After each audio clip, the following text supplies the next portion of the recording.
This is my 1996 GMC Sierra 305. I just changed the intake gaskets and she won't fire. Just no way in hell. I'm pretty sure I got the distributor lined up on number 1. It's firing, it's sparking and letting compression out of the first cylinder every time I fire it.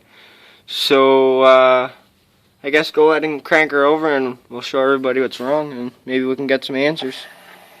Fuel pump kicks on.